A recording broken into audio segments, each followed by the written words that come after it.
política, porque só as pessoas assim, com outra visão, vão conseguir montar boas equipes, vão conseguir inspirar a gente vai conseguir mudar a máquina pública. Então, com essa ideia em mente, em 2009, a gente falou o seguinte: bom, e como é que a gente faz isso? Aí em 2010 veio a ideia de montar o partido. A gente falou o seguinte: bom, para fazer essa mudança você tem que trazer gente nova para a política. As pessoas, para irem para a política, que é onde a gente quer mexer, vêm por um processo eletivo. Então você tem que ter candidatos. Para ter candidatos tem que ter um partido. Aí na época a gente olhou para o lado, existiam, quando a gente começou o novo, 27 ou 28 partidos, né? Isso era 2010. A gente falou o seguinte: infelizmente, os partidos que tem aí não representam as ideias que a gente gostaria. E se a gente quer atrair gente nova para a política, é melhor começar uma coisa do zero, porque é mais fácil as pessoas se interessarem e vir para uma coisa que está começando, que não tem vício, do que você tentar convencer pessoas que já é uma coisa difícil a ir para a política num processo já existente. E aí juntamos na época, fomos entender a legislação, juntamos alguns amigos entre Rio e São Paulo, juntamos 200 pessoas no final de 2010, que estava praticamente 7 anos atrás, né? É interessante que muita gente diz: bom, o novo está no momento certo, mas essa história começou lá em 2010. E aí falamos para essas pessoas: olha, estamos pensando em montar um partido. Para montar um partido precisa de 101 fundadores, de 9 estados da federação. Depois tem uma história de coletar ficha, que a gente achou na época que era muito mais fácil do que a gente imaginava.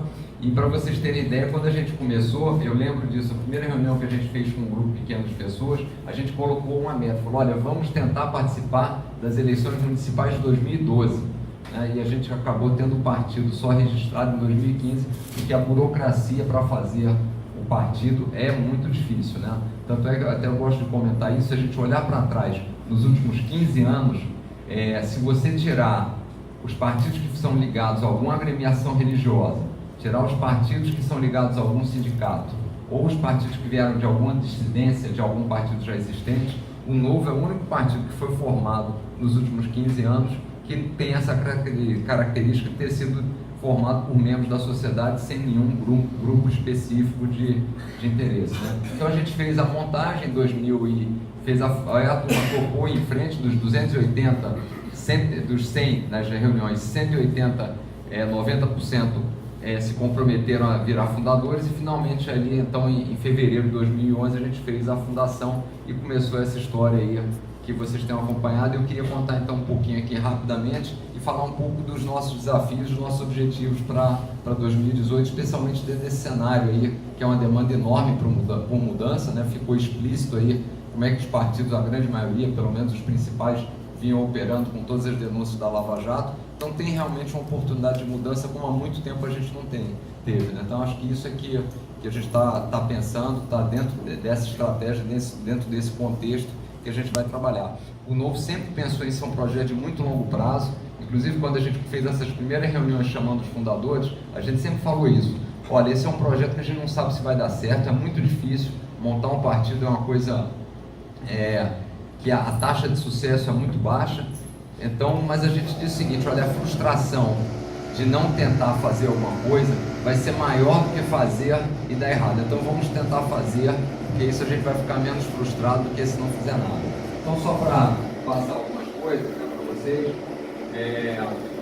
então acho que a primeira coisa principal que eu gosto sempre de frisar, e eu acho importante nesse processo de venda do Novo, é o seguinte: nós não fizemos o Novo para defender o liberalismo, para defender um determinado segmento. A gente fez o Novo porque a gente achava que, como cidadão, a gente tinha que fazer alguma coisa para deixar um país melhor para as pessoas que moram hoje aqui e para as futuras gerações.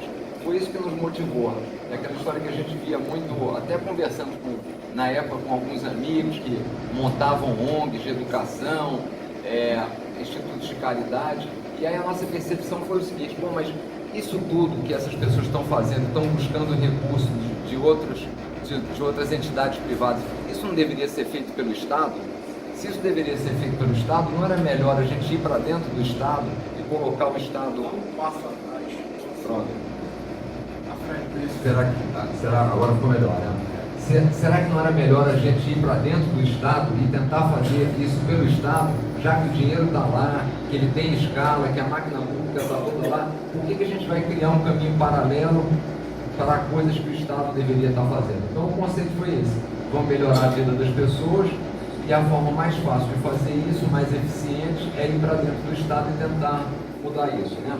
Agora aí talvez tenha a primeira grande diferença do novo em relação à grande maioria dos partidos, que é o seguinte: nós acreditamos que a melhora da vida das pessoas utilizando o Estado não é agigantando o Estado, pondo o Estado para fazer tudo por nós, porque a gente já viu que esse modelo não funciona. O que a gente acredita é que cada um de nós é melhor gestor da nossa vida.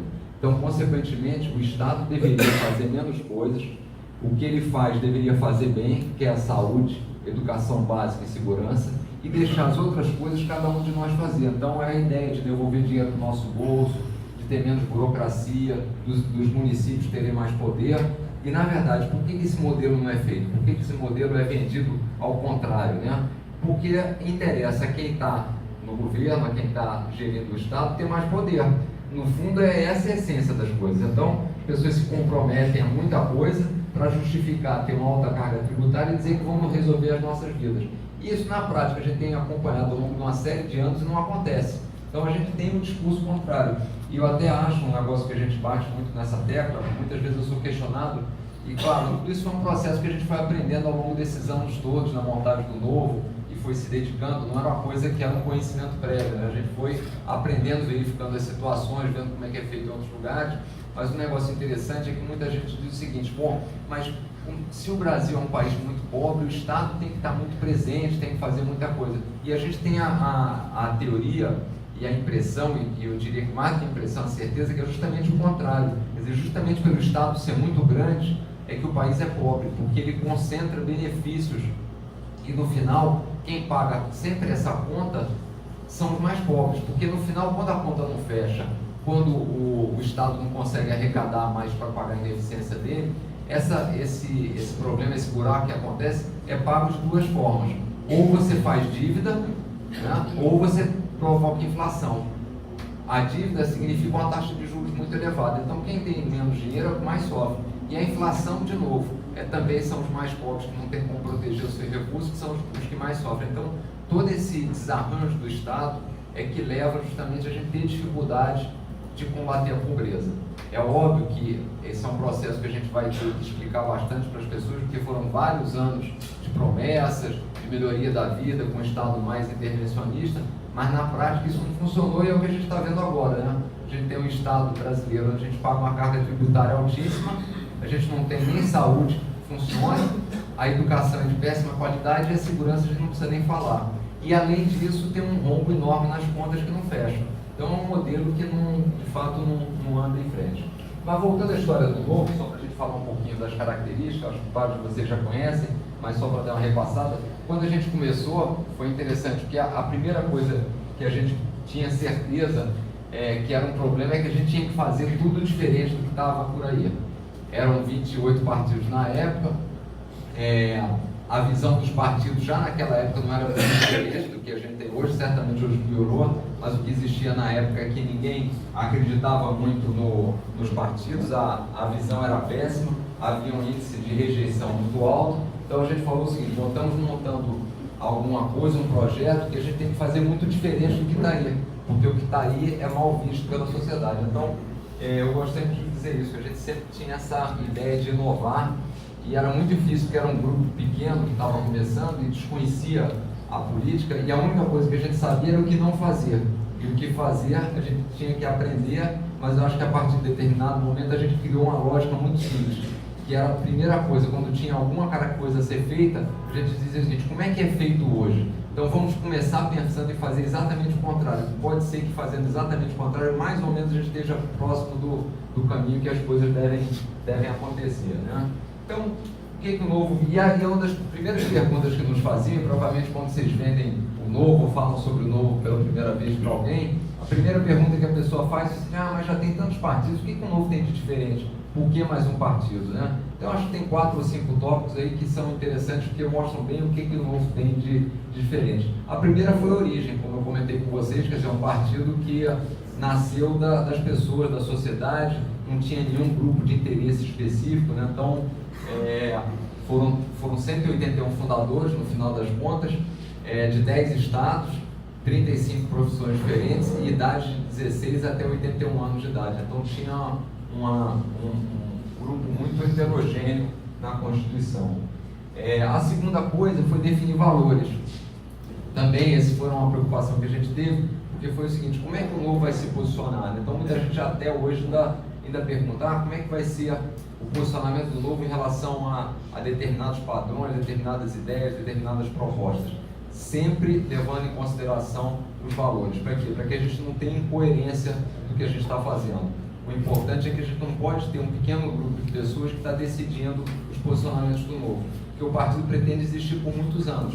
Então, a gente tem que ter coerência nas propostas, tem coerência no que a gente está pregando, e a única forma de fazer isso é ter 5, 6, 7 valores principais, para que eles sejam sempre exemplos do que a gente está falando. Então, eu gosto sempre de citar esses exemplos, por exemplo, da questão da liberdade. Então, a gente acredita que as pessoas são os melhores gestores da vida dela, da poupança, da própria participação política. Então, isso significa o voto facultativo, significa você poder determinar o que você quer fazer com a sua poupança e não o Estado, fazer uma série de liberdades e, claro, a contrapartida dessa liberdade é a responsabilidade pelos seus atos. Mas isso é o que a gente, como cidadão, como pessoa, é o que a gente quer ter. A gente quer ter a possibilidade de evoluir e tomar nossas próprias decisões, né? Esse outro aspecto que a gente sempre fala também, que é a visão de longo prazo. Então, a gente não acredita em atalho. Quando você vai buscar o atalho, o preço a você paga pouco na frente é muito elevado. Então, infelizmente no Brasil, a tendência é sempre a gente buscar o atalho, mas não vale a pena. Então, no Novo a gente é muito fiel a essa questão de pensar no longo prazo. E um ponto fundamental é acreditar que somos nós que fazemos as mudanças, né? Quando a gente está empurrando, dizendo que o problema é o sistema político, que o problema é algum sistema de governança, o problema da corrupção é o sistema eleitoral, não é nada disso. O problema somos nós, né? Então, mesma coisa, quando diz o assassinato, o problema são as armas, o problema dos acidentes é o álcool, não é nada disso. O problema é alguém que bebeu, é alguém que atirou e alguém que corrompeu. Então somos nós que temos a responsabilidade. É que é sempre mais fácil, e o Estado brasileiro é mestre nisso, de transferir essa responsabilidade que é de cada um de nós para outra pessoa. Então a gente acaba assim, abrindo mão da nossa liberdade e transfere a responsabilidade. A gente quer justamente o contrário. A gente quer ter mais liberdade e, consequentemente, mais responsabilidade. É assim que a gente cresce como pessoa e assim que, provavelmente, crescendo como pessoa, o país vai crescer e vai ter mais sucesso, né? E aí, falando um pouco dos diferenciais, que vocês provavelmente já conhecem alguns, mas tem esses 3 que eu gosto de citar e explicar um pouquinho. Quando a gente começou a montar, a gente foi ler os estatutos, né, de vários partidos, e foi interessante que existem partidos que são ditos de oposição e os estatutos eram muito parecidos. Uma coisa que me chamou a atenção, até comentei ontem no bate-papo que a gente fez, eu não sei se vocês sabem, mas assim, os partidos, o PT e o PSDB, por exemplo, eles cobram de todos aqueles filiados que têm cargos comissionados ou são mandatários, cobram um percentual do salário, e às vezes já é feito débito direto em folha e vai para o partido. Quando eu li do PT, depois aí eu fui ler do PSDB, eu estranhei, eu falei, mas exatamente a mesma coisa. Às vezes muda um pouco o percentual de partido, mas a lógica é a mesma. Ou seja, todo mundo que tem um cargo público, seja ele porque foi eleito ou porque tem um cargo de comissão, tem que dar um pedaço do salário para o partido. E aí uma coisa óbvia que vem logo à cabeça, bom, mas então é o seguinte, se o partido tiver mais gente com cargo comissionado e com salários mais altos, ele vai ganhar mais dinheiro. Então, qual é o interesse dos partidos de diminuir a quantidade de cargos comissionados ou de reduzir o salário? Nenhum, porque ele tem mais receita se a coisa for assim. Então, foi um negócio que chamou a atenção, porque é um interesse contrário, exatamente contrário ao nosso como cidadão. Como cidadão, a gente quer ter menos gente que faça mais coisas e que ganhe menos, porque é a forma de você ter que pagar menos tributos. E o interesse dos partidos é o contrário. Então, no Novo a gente pensou muito nessa questão de como colocar algumas coisas no estatuto que façam sentido. E uma delas foi essa aqui, a gestão pública tem que ser separada da gestão partidária. O que significa isso? Quem está no partido tem que fiscalizar e selecionar os candidatos que o partido vai ter e depois monitorá-los, ajudá-los no processo. Então quem está no partido não pode ser ao mesmo tempo candidato, porque não dá para fazer as duas coisas. né? E nos partidos em geral não tem essa preocupação. E tem um subproduto pior, que é o seguinte: normalmente quem está à frente do partido acaba usando a máquina partidária para a sua campanha, para se eleger. Então, quando você vê, a gente tem acompanhado aí crises em alguns partidos, e a crise é oriunda disso. Às vezes o senador que está com um problema é o próprio presidente do partido. E aí como é que você tira a pessoa, como é que você faz um processo interno de reestruturação quando a pessoa tem as duas funções, né? Então, no Novo isso é muito importante, até por isso é que lá em junho eu saí do partido para ter a opção de sair como pré-candidato, porque no Novo tem esse prazo então de pelo menos 15 meses, se a pessoa quiser ser candidato. A gente tem aqui o exemplo do Charbel também, que estava fazendo a gestão do partido aqui em Pernambuco e se afastou para poder ser candidato. Então tem essa regra que para nós é muito importante.